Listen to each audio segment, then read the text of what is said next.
De volta à faculdade, na Management TV.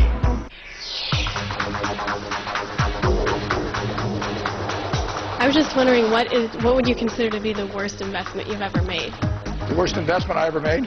How long do you have? I received an email a couple weeks back from you, and it said if I forwarded it to 20 people, I'd get $10,000.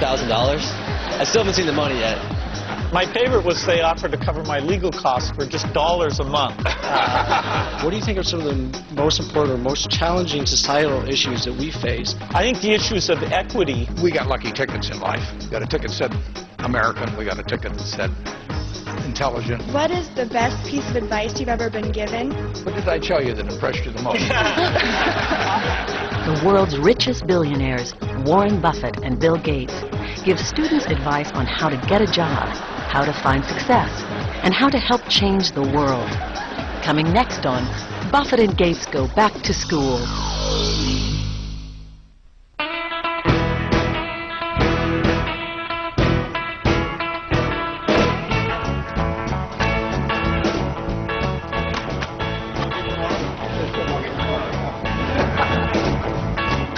The two richest men in the world are dramatically different. Warren Buffett earned his $41 billion the old-fashioned way, by investing in solid old-line companies that sell basic products: insurance, soft drinks, home improvement, and shoes. Bill Gates is the modern genius who earned his $50 billion by creating the world's largest software company, Microsoft. His innovative products include Windows, Office, and Xbox 360.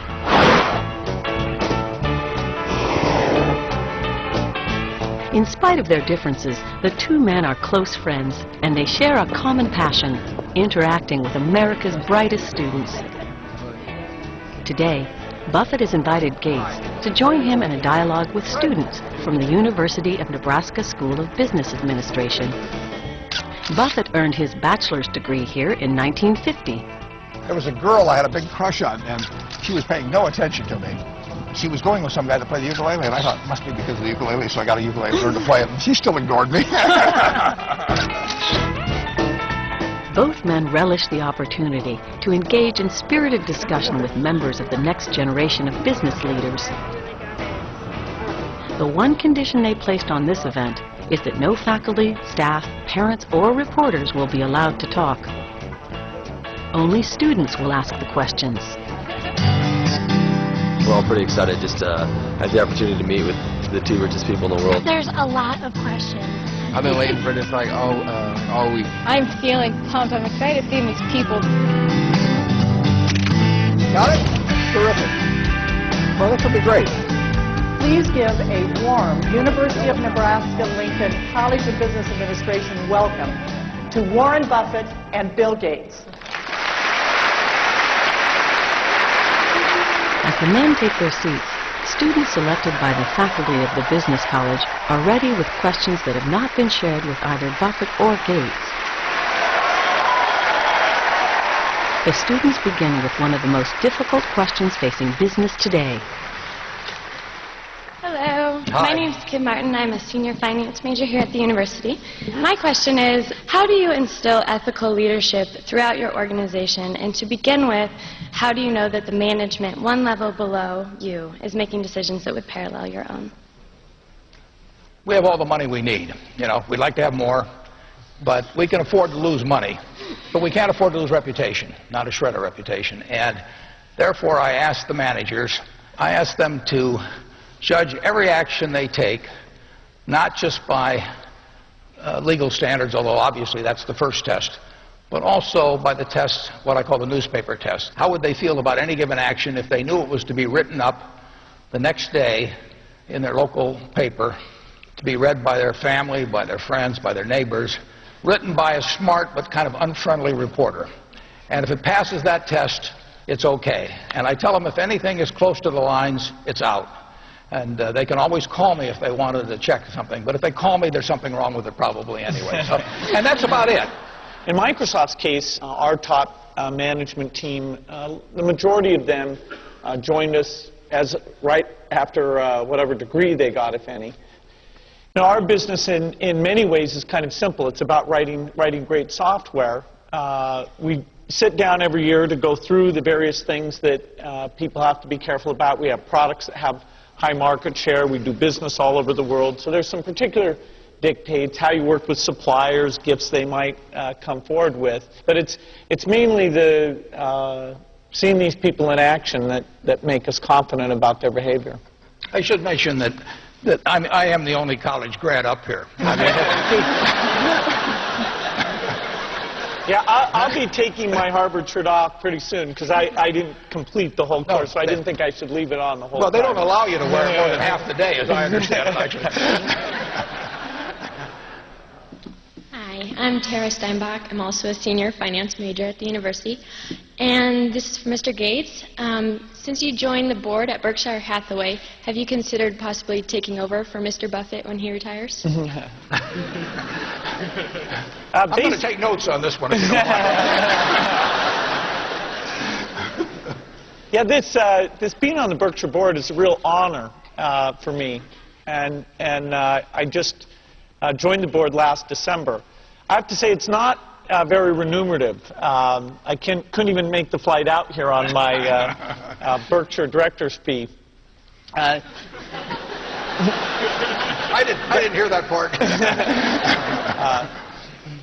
But Berkshire's been organized in a very unique way, and of course very different from my business experience, which is all really related to software and what goes on there. So I'm looking forward to being a good advisor, making sure that Berkshire is grooming people for whatever succession eventually has to take place. But it won't be me. Berkshire's got a lot of great people, and they understand the unique system there, and will step up to it.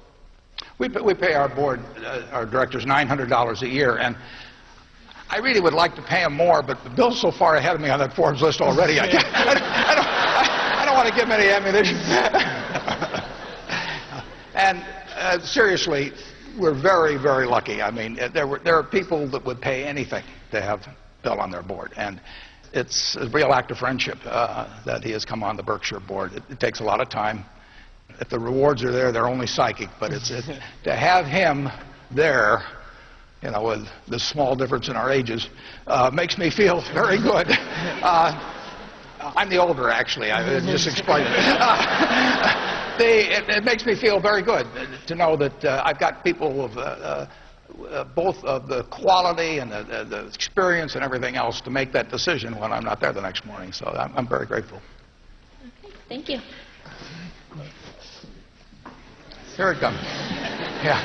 He's got it. Bring out his high school.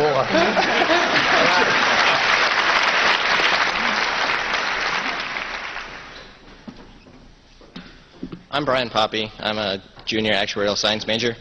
My question for you is, how did you two meet the first time? Is there like some sort of billionaires conference that I don't know about? Or?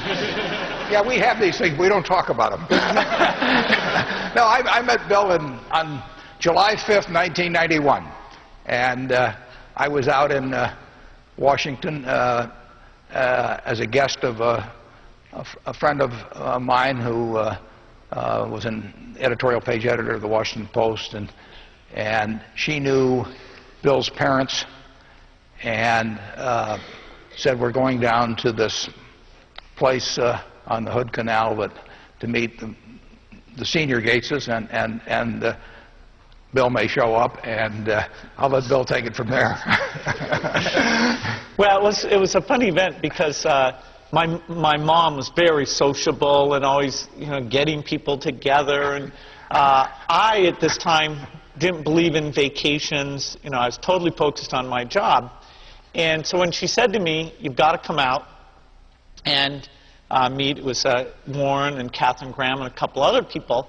I said, "Mom, I'm busy," and you know, and she said, "No, this will be great." And I thought, well, I'm not sure. You know, I'm into this software thing, and I don't know much about investing, and I hadn't thought about it much. But I went out, and so Warren and I met, and I'd actually come out in a helicopter. I was planning to go back a few hours later, but then by the end of the day, I was there just talking with Warren, and so it began really unbelievable friendship for me.